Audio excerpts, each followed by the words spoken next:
नमस्कार दोस्तों, स्वागत है आपका टीवी 24 नेटवर्क में और मैं हूं अजय सिन्हा। आप लोगों को याद होगा कि टीवी पर एक प्रोग्राम आता था क्योंकि सास भी कभी बहू थी और उस प्रोग्राम में, उस धारावाहिक में एक किरदार था तुलसी का। उस तुलसी का किरदार निभाती थी स्मृति ईरानी, जो बाद में राजनीति में आई। 2019 में वो अमेठी से चुनाव लड़ी, राहुल गांधी को उन्होंने हराया, देश की राजनीति में उनकी चर्चा हुई, बाद में केंद्रीय मंत्री बनी। लेकिन और ज्यादा चर्चा होने लगी जब 2024 में स्मृति ईरानी चुनाव हार गई। अब ये मैं बात क्यों बता रहा हूं? दरअसल क्योंकि सास भी कभी बहू धारावाहिक के प्रोड्यूसर हैं एकता कपूर, वो फिर से ये प्रोग्राम ला रही हैं, धारावाहिक ला रही हैं और उन्होंने ये कहा है कि तुलसी का जो किरदार होगा वो मेन लीड होगा और पहले के जो कलाकार थे यानी कि स्मृति ईरानी ही संभवतः तुलसी का किरदार निभाएंगी। अब ये सब बातें जब सामने आई तो एक बड़ी शख्सियत राजनीति की, जो केंद्र में मंत्री रही हैं, राहुल गांधी को हरा चुकी हैं और बाद में किशोरी लाल शर्मा से वो लगभग 1.5 लाख वोटों से हार जाती हैं 2024 में। तो क्या माना जा रहा है कि स्मृति ईरानी की राजनीति पर अब फुल स्टॉप लग गया है? क्या स्मृति ईरानी वापस अब मनोरंजन के क्षेत्र में जा रही हैं? क्योंकि एक बयान है, स्टेटमेंट है एकता कपूर का। एकता कपूर कहती है, हम एंटरटेनमेंट में राजनीति ला रहे हैं, ये बेहतर होगा कि राजनीति को मनोरंजन में लाएं। इन्हीं सब बातों पर चर्चा के लिए हमारे साथ वरिष्ठ पत्रकार मनीष मिश्रा जी हैं। बहुत बहुत स्वागत है मनीष जी आपका। बहुत बहुत धन्यवाद अजय। स्मृति ईरानी संभवतः फिर से धारावाहिक में काम करने जा रही, क्योंकि सास भी कभी बहू थी, लगभग 25 साल पहले आता था, उसमें थी, घर घर पहचान थी उनकी। तो क्या राजनीति में उनकी राजनीति पर फुल स्टॉप लग गया है? अभी अगर देखेंगे तो भाई अब कुछ तो है नहीं, सांसद भी नहीं है। किशोरी लाल जी ने उनको हरा दिया, बड़ा संदेश दिया पर अमेठी की जनता ने, कि जब भी बहुत चर्चा हुई थी कि युवराज को हरा दिया, पर हारी किससे? किशोरी लाल जी से। किशोरी लाल जी एक आम भाई, आप देखें तो वो बहुत बड़ा नाम नहीं थे, प्रतिनिधि थे। हाँ, प्रतिनिधि थे वहाँ पे, संसद प्रतिनिधि थे और बहुत लॉयल है गांधी परिवार के। बहुत समय से आप देखेंगे, जब सोनिया जी थी, जब राजीव जी, तो तब से उनके साथ थे और हर पिक्चर फ्रेम में आपको किशोरी लाल शर्मा जी दिखते। जब मैंने उनका इंटरव्यू किया था, चुनाव जब किया था, तो मैंने उनको कवर किया था, तो उन्होंने बोला कि देखिए मुझे जिम्मेदारी दी गई है, मैं हमेशा एक कार्यकर्ता के रूप में ही रहूँगा, ठीक है, और हारूँ जीतूँ ये अलग बात है, पर मुझे ये सम्मान दिया गया, एक मौका दिया गया, ये मेरे बहुत सम्मान की बात है। एक बहुत लॉयल चीज़ उन्होंने बोलती। वही कुछ कदम दूर पे श्रीमती स्मृति ईरानी जी का भी एक बंगला बना हुआ है, बहुत बड़ा, बहुत आलीशान, वहाँ पे। हाँ, बहुत बड़ा है।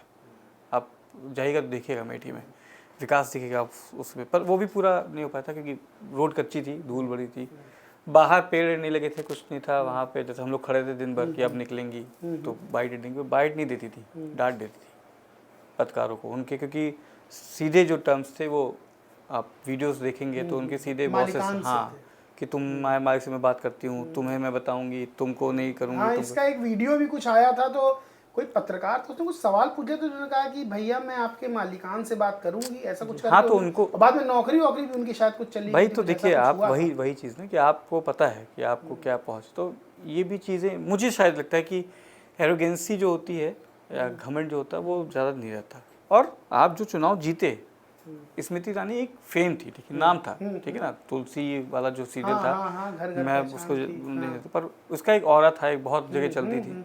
और जो चुनाव जीता है उन्होंने, वो मोदी लहर में जीता है। देखिए अमेठी की जनता नहीं जानती थी, और यहाँ पे आप खुद भी जानते हैं कि जितनी भी सीटें निकलती हैं उत्तर प्रदेश में या हिंदी भाषी में, क्योंकि he is not belongs to UP या Bihar, he belongs to Gujarat, वो गुजरात से आती, उनको यहाँ कोई उनका वो नहीं था, बस हाँ एक स्टारडम था, एक फेम था, ठीक है।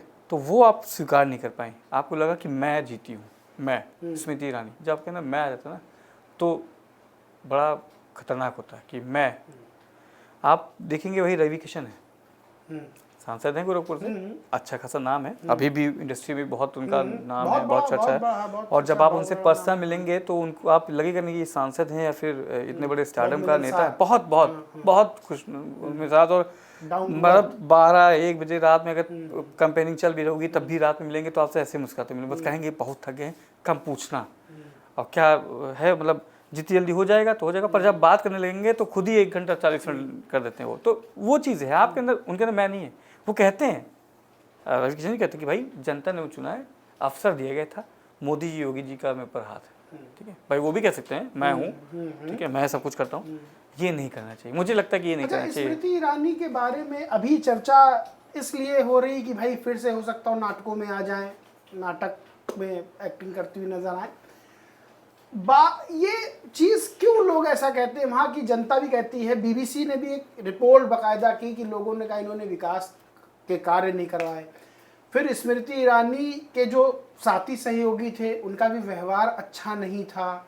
फिर ये भी कहते हैं कि स्मृति ईरानी में घमंड था, ऐसा लोग कहते हैं। विपक्ष तो चलिए जो आरोप लगाता है, लोग इस तरह की बातें करते हैं। अच्छा, एक वीडियो जो आपने अभी बताया कि पत्रकारों से कहती थी कि मैं तुम्हारे मालिकान से बात करूंगी, अब यहाँ पर एक वीडियो भी आया था जिसमें रिपोर्टर ने कहा कि भाई मैं दैनिक भास्कर का हूँ, तो ये फिर दूसरी तरफ से आरोप आया दैनिक भास्कर के नहीं है, लेकिन ये पता चला कि उनकी नौकरी चली गई है। उन्होंने कहा था मैं आपके मालिकान से बात करूंगी। तो क्या किसी नेता को किसी रिपोर्टर से ये कहना चाहिए कि मैं मालिकान से बात करूंगी? मैं रिपोर्टर की बात मैं किसी से भी कहता हूँ, अगर आपका कोई पर्सनल पीए भी है, ड्राइवर भी है, आपका सहायक भी है, वो चाहे आपका रसोइया हो, चाहे वो प्यून हो, चाहे जो भी हो आपके सहयोगी, आप उससे भी ऐसे नहीं बात कर सकते। आप जब कभी इलेक्शंस में जाते हैं तो हमारे लिए कोई वहाँ पे 5 स्टार व्यवस्था नहीं रहती, हम धूप में रहते हैं, 40 डिग्री टेम्परेचर रहता है, आपका वेट करते हैं कि आप निकलोगे बाहर तो आप हमें बाइट दोगे, प्रतिक्रिया दोगे, आप क्या करने जा रहे हो वो बताओगे। आपके यहाँ से जब आपके कार्यक्रम होते हैं तो आप हमें बुलाते हो। वैसे हमारी भी ड्यूटीज़ हैं, हम भी 42 डिग्री टेम्परेचर में इलेक्ट्रॉल पी के काम करते हैं, पानी पी के, दिन भर खाना नहीं खा पाते हैं, क्योंकि खाना खाएंगे तो वो हम लोग को दिक्कत होगी गर्मी में। वो चीज़ आपको समझनी चाहिए। आप पर शायद ये हम लोग का कह सकते हैं कि बदनसीबी कह सकते हैं कि नहीं होता है, कोई नहीं समझता है, पत्रकारों की बात नहीं समझ पाता है। बहुत आसान होता है। अभी मैं अजय बोलूँगा, अजय तुम यार विपक्ष के आदमी हो, विपक्ष पे करते हो, अरे क्यों विपक्ष आपको क्या दे देता है? या आप कहिए अरे मनीष जी आप तो पक्ष के लिए बहुत करते हैं, चाटुकारिता करते हैं, आप क्या कर देगा? अरे भाई 5 साल रहेगा, 10 साल रहेगा, 15 साल, उसके बाद तो चला ही जाएगा ना। तो इसी तरीके से आप पत्रकार के ऊपर ऐसे उंगली नहीं उठा सकते। सवाल पूछा है, हम सवाल पूछेंगे, आपको जवाब देना है नहीं देना है ये आपके ऊपर। आपने नहीं दिया, आप रास के टारगेट जा सकते हैं, पर तुरंत ही कि मैं तुम्हारे मालिकान से बात करूँ, एक एरोगेंसी आती है। शायद मुझे लगता है कि वो एरोगेंसी आपको भारी पड़ी, मुझे लगता है। और दूसरी चीज़, आपने बहुत यहाँ कैंपेनिंग की थी कि राहुल गांधी ने अमेठी छोड़ दिया है, ये कर दिया है, आते नहीं है, बात नहीं। मुझे पता नहीं, पर क्या आपको लगता है इस दौरान भी इलेक्शन के बाद 2024 के बाद वो गई हैं? नहीं गई है। तो आप भी तो वही चीज़ कर रहे हो। आप क्यों साथ उन्होंने छोड़ दिया? हार गई तो हार गई, फिर लड़ती है चुनाव 2029 में। तैयारी करने चाहिए ना आपको जाना चाहिए आपको। मुझे लगता है कि वो जा नहीं रही हैं, हार मान चुकी हैं। और एक सबसे बड़ा संदेश गांधी परिवार ने दिया कि आप गांधी परिवार के युवराज को हराई थी। आपकी गांधी परिवार का जो एक कह सकते हैं कि लॉयल बंदा या कहें कि एक साधारण से कार्यकर्ता कि देखो राहुल गांधी को हराया, राहुल गांधी के पीए ने उनको हरा दिया। हाँ, कार्यकर्ता कह सकते हैं, एक कार्यकर्ता से आप हार गए, ठीक है ना, एक कार्यकर्ता ने आपको हरा दिया और अच्छे खासे मार्जिन से हराया। और तब की वहाँ पे ऐसी कोई कैंपेनिंग नहीं की थी कि राहुल प्रियंका सब वहाँ पे लगे हों, लगातार वहाँ पे कैंपेनिंग करो, ऐसा नहीं था, वो नहीं कर पाए थे। बट उसके बाद भी एक साफ संदेश गया है। तो निश्चित तौर पर अगर आप काम करती भाई, अगर हम उत्तर प्रदेश का ही जिक्र ले लें, नहीं उत्तर प्रदेश में मुख्यमंत्री योगी आदित्यनाथ काम किए होते, उनकी सरकार काम ना की तो जनता उनको हटा नहीं देती। भाई कोई भी चीज़ रही हो, भले ही आप कहें कि 5 साल का आपका था कि वहाँ पे बड़े बुलडोजर चले, ये चला, सब निगेटिविटी थी, पर कुछ जो लोग ने वोट दिया, जिनके साथ जीते, काम किया ना, नहीं काम किया होता तो क्यों हटा देती? स्मृति ईरानी को लेकर एक सवाल और खड़ा होता है कि क्या राजनीति में जिसे कहते हैं कि पैराशूट लैंडिंग करवा दी गई, पैराशूट से उतारा गया, चुनाव लड़वाया गया। बहुत से बड़े बड़े हम लोगों ने नेता देखे हैं और आपने भी देखे हैं, जब पत्रकार बहुत कड़े सवाल पूछते हैं बड़े बड़े नेताओं से, वो नेता सवालों का हो सकता हो अंदर से बुरा मान जाए, लेकिन रिएक्शन ज्यादा देते नहीं है, जो बड़े बड़े संघर्षों के बाद नेता बने। इनके मामले में देखा गया कि ये नाराज हुई, तो क्या इन्होंने जो राजनीति का संघर्ष है वो नहीं किया और डायरेक्ट इनकी एंट्री सीधे चुनाव उनको लड़वाया गया, मंत्री बनी, ऐसा कुछ भी रहा है? देखिए ये होता है अजय, ये होता है कि आपको सब चीज़ें बनी बनाई मिलती हैं, तो और आप उस स्टारडम से आते हो, ठीक है ना, आप चल ही मर्सिडीज से रहे हो, ऑडी Q7 से चल रहे हो, ठीक है, बाद में आप जब नेता बनते हो तो आपको थोड़ा सा अपने आप को लेवल करना पड़ता है, ना आदमी कहता है कि ये ऑडी से चल रही है, तब आप स्कॉर्पियो, फॉर्च्यूनर इन सब पे आते हो, बट आप यार आपकी लाइफस्टाइल वही है, आप एक स्टार्टअप हो तो आपकी लाइफस्टाइल वही रहेगी।